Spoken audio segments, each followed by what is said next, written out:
아오마메는 시부야의 호텔로 가기 위해 택시를 탑니다. 택시는 수도 고속도로 위에서 차량 정체로 인해 앞으로 나아가지 못합니다. 그녀가 약속 시간에 늦는 걸 걱정하자 택시기사는 방법을 하나 알려줍니다. 그 방법이란 대피 공간에 설치된 비상 계단을 이용하여 이 정체된 도로를 빠져나가는 것입니다. 그녀는 비상 계단을 타고 내려갑니다. 그런 다음 지하철역으로 걸어가다 한 경찰과 마주칩니다. 그런데 경찰의 제복이 달라져 있습니다. 허리에 차고 있는 총도 평소의 리볼버가 아닌 대형 오토매틱입니다. 그녀는 뭔가 이상함을 느끼지만 당장 처리해야 할 일이 있기에 그냥 넘어갑니다. 호텔에 도착한 아오마메는 그 호텔방에 머물고 있던 한 남자를 죽입니다. 바늘처럼 가늘고 날카로운 아이스픽으로 상대의 목 뒤를 찌르는 방식입니다.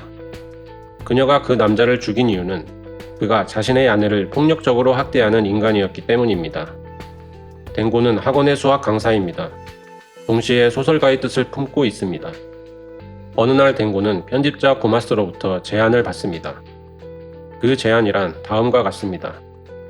17살 소녀 후카에리가 공기번데기란 작품을 써서 문학 신인상에 응모를 했습니다. 그 소설에는 뭔가 특별한 것이 있지만 소설을 이루고 있는 문장들은 당선이 되기에는 너무 어설픕니다. 고마스는 그 공기번데기라는 소설의 골격과 느낌을 그대로 살린 채 댕고가 완전히 새롭게 고쳐 써주길 원합니다. 댕고는 고민하지만 공기번데기라는 소설이 가진 이야기의 힘에 이끌려 결국 승낙을 하고 맙니다. 댕고는 17살 소녀 후카에리를 만나 공기번데기를 고쳐 써도 좋은지 묻습니다. 후카에리는 마음대로 고쳐 써도 된다고 대답합니다. 다만 댕고가 어떤 사람과 만나야 한다는 조건을 붙입니다. 댕고가 만나야 할 사람이란 후카에리의 보호자인 문화인류학자 에비스노 선생입니다. 아오마메에게 살인을 의뢰한 사람은 노부인이라고 불리는 인물입니다. 아오마메는 스포츠클럽에서 강사로 일하고 있습니다. 그녀가 노부인과 만나게 된 것도 그녀가 개설한 호신술 클래스를 통해서였습니다. 노부인은 여성이나 아이를 폭력적으로 학대하는 인간들을 선별해낸 뒤 아오마메에게 살인을 의뢰합니다. 노부인은 자신이 올바른 일을 한다고 믿습니다. 노부인에게는 개인 비서 겸 경호원인 다마루라는 인물이 있습니다. 아오마메는 다마루에게 경찰의 제복과 휴대하는 권총이 언제 바뀌었는지 묻습니다. 다마루는 2년 전이라고 말하며 그 배경까지 설명해 줍니다. 그것은 여명이라는 이름의 과격파와 대치하던 야마나시현의 경찰 3명이 사망한 사건입니다. 당시 과격파는 자동소총을 보유하고 있었고 경찰들은 방탄조끼조차 착용하지 않은 상태였습니다. 그 사건을 계기로 경찰력을 강화하기 위한 대대적인 개혁이 있었고 휴대하는 권총이 리볼버에서 고성능 오토매틱으로 바뀐 것입니다. 하지만 아오마메에게는 이 모든 이야기가 기억에 없습니다. 그녀는 자신이 아닌 이 세계가 이상한 것이라고 결론을 내리고 이 새로운 세계를 1Q84라고 부르기로 마음을 먹습니다. 여기에서 Q는 퀘스천 마크의 Q입니다. 댕고는 후카에리와 함께 에비스노 선생을 만납니다. 에비스노 선생은 공기번데기를 고쳐 써도 좋다는 허락을 하며 후카에리의 보호자가 된 사정을 설명합니다. 후카에리의 아버지 후카다와 에비스노 선생은 친구였습니다. 후카다는 자신을 따르는 무리들을 이끌고 1974년에 선구라는 코민 조직을 만들었습니다. 시간이 흐르면서 선구는 과격파와 온건파로 나뉘었고 1976년 과격파는 여명이라는 이름으로 분리해 나와 무장혁명을 추구하게 됩니다. 총격전 끝에 경찰 3명을 죽인 그 여명입니다. 선구로부터 떨어져 나온 여명은 1981년에 완전히 괴멸되었습니다. 1977년의 어느 날 갑자기 후카에리가 에비스노 선생의 집에 혼자 찾아왔습니다. 에비스노 선생은 후카에리의 아버지 후카다와의 접촉을 시도했지만 어떠한 방법으로도 그와 연락이 닿지 않았습니다. 그 후 선구는 점점 폐쇄적으로 변해갔고 비밀스럽게 사업을 확장해 나가기 시작했습니다. 1979년 선구는 종교법인 인가를 받았고 그 후로는 경찰도 함부로 선구의 내부를 조사할 수 없게 되었습니다. 에비스노 선생은 선구에 좋지 않은 일이 벌어졌음을 직감합니다. 그곳은 이제 더 이상 평화로운 농업 공동체가 아닙니다. 전철 안에서 댕고는 초등학교 때 같은 반이었던 아오마메를 떠올립니다. 아오마메의 어머니는 증인회라는 종교단체의 신자로 선교 활동을 다닐 때면 언제나 자신의 딸을 대동했습니다. NHK 수구먼인 아버지와 함께 수신료를 수금하러 다녀야 했던 댕고는 어머니와 함께 선교를 해야 하는 아오마메를 보며 동질감을 느꼈습니다. 학창시절 댕고는 따돌림을 당했던 아오마메를 도와준 적이 있었고 어느 날 아오마메는 고마움의 표시로 방과 후 교실에서 댕고의 손을 잡습니다. 그것은 댕고에게는 매우 소중한 기억이며 아직도 그는 아오마메를 잊지 못하고 있습니다. 아오마메 역시 아직 댕고를 잊지 못하고 있습니다. 댕고는 그녀가 이제껏 살아오면서 유일하게 사랑하는 단 한 명의 사람입니다. 그녀는 밤하늘에 두 개의 달이 떠 있는 모습을 처음으로 목격합니다. 큰 달은 여느 때의 달과 같지만 그 옆에 초록빛의 일그러진 모양을 한 달이 있습니다. 하지만 그녀는 누구에게도 선뜻 두 개의 달에 대해 말을 꺼내지 못합니다. 다음날 아오마메는 노부인을 만납니다. 노부인은 아오마메를 세이프 하우스에 데려갑니다. 그곳은 노부인이 운영하는 학대를 받아 갈 곳 없는 여성들이 머무는 장소입니다. 세이프 하우스에서 노부인은 성적으로 학대를 받은 소녀 스바사를 아오마메에게 소개해줍니다. 스바사는 자신을 이렇게 만든 존재가 리틀 피플이라고 말합니다. 노부인은 스바사가 리더라고 불리는 선구의 교주에게 당했다고 생각합니다. 노부인은 그와 같은 범죄가 조직적으로 행해지고 있다는 확실한 증거를 갖고 있습니다. 노부인은 선구의 리더 암살을 의뢰하고 아오마메는 그 의뢰를 받아들입니다. 댕고는 공기번데기의 개작을 마무리합니다. 매스컴에 힘입어 공기번데기는 세간의 화제가 됩니다. 문학 신인상은 물론이고 단행본 발간 2주 만에 베스트셀러가 됩니다. 에비스노 선생은 공기번데기의 성공을 이용해서 선구의 실체가 언론의 조명을 받아 수면 위로 떠오르기를 기대하고 있습니다. 후카에리는 선구가 변질된 계기가 리틀 피플이 찾아왔기 때문이라고 말합니다. 리틀 피플은 공기번데기에도 등장합니다. 에비스노 선생은 원래 이 세상에는 빅브라더가 찾아올 예정이었지만 조지 오웰이 소설 1984를 통해 그 존재를 폭로해 버림으로 해서 계획이 변경되어 리틀 피플이 찾아온 게 아닐까 하는 관념적인 추측을 합니다. 아오마메는 선구의 리더를 제거하기 위한 준비 작업에 들어갑니다. 그녀가 근육 스트레칭의 전문가라는 점을 이용해 그녀에 대한 정보를 흘려 리더에게 접근할 계획입니다. 아오마메의 부탁으로 다마루는 그녀에게 권총 한 자루를 구해줍니다. 일이 잘못될 경우를 대비해서입니다. 마침내 선구의 리더와 약속이 잡힙니다. 저녁 7시 호텔 오쿠라입니다. 그곳에서 아오마메가 리더의 근육 스트레칭을 하게 된 것입니다. 댕고는 자신이 일하는 학원에 찾아온 우시카와라는 남자와 대면합니다. 우시카와가 선구의 의뢰를 받고 활동하고 있음이 드러납니다. 또한 그는 댕고가 공기번데기를 고쳐 쓴 것을 알고 있습니다.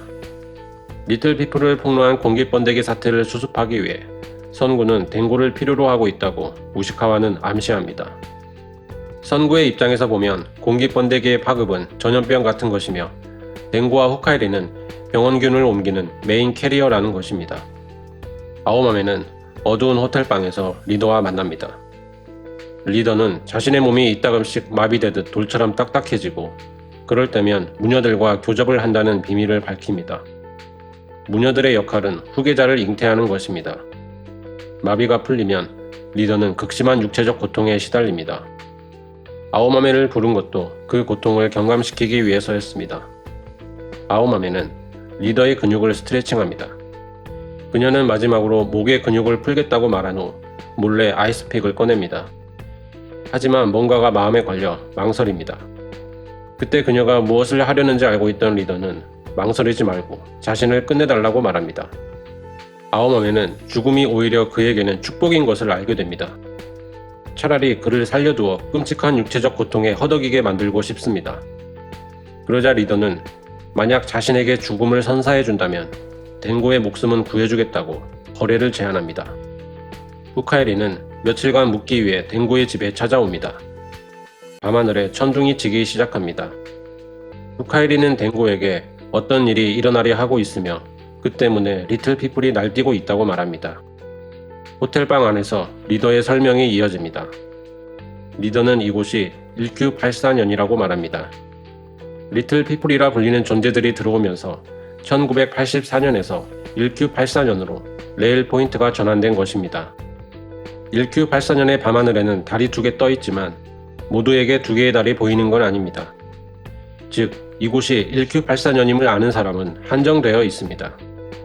리틀 피플이 점점 강력한 힘을 발휘하게 되자 균형을 위한 대항 모멘텀이 발생하여 그 힘이 아오마메를 1Q84년으로 끌어들였습니다. 그 대항 모멘텀은 리틀 피플도 어찌할 수 없습니다. 현재 리더는 리틀 피플의 대리인이고 그의 딸 후카에리는 대항 모멘텀, 즉 반 리틀 피플의 대리인입니다. 그렇게 해서 균형이 유지되고 있습니다. 후카에리는 댕고와 팀을 이루어 공기 번데기를 완성시켰습니다. 반 리틀 피플의 입장에서는 리틀 피플이 바이러스이고 공기 번데기는 그 바이러스에 대한 항체입니다.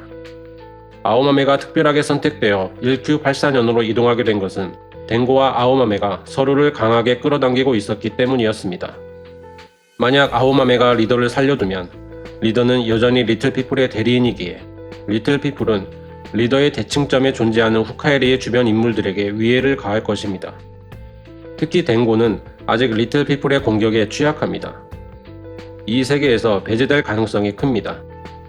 만약 아오마메가 리더를 죽이면 리틀 피플은 다른 대리인을 찾을 것이고 그렇게 되면 리틀 피플이 후카에리와 댕고에게 해를 가할 이유가 없어집니다. 즉, 그들은 무사할 것입니다. 대신 선구라는 조직이 어떻게 해서든 아오마메를 찾아 죽일 것입니다.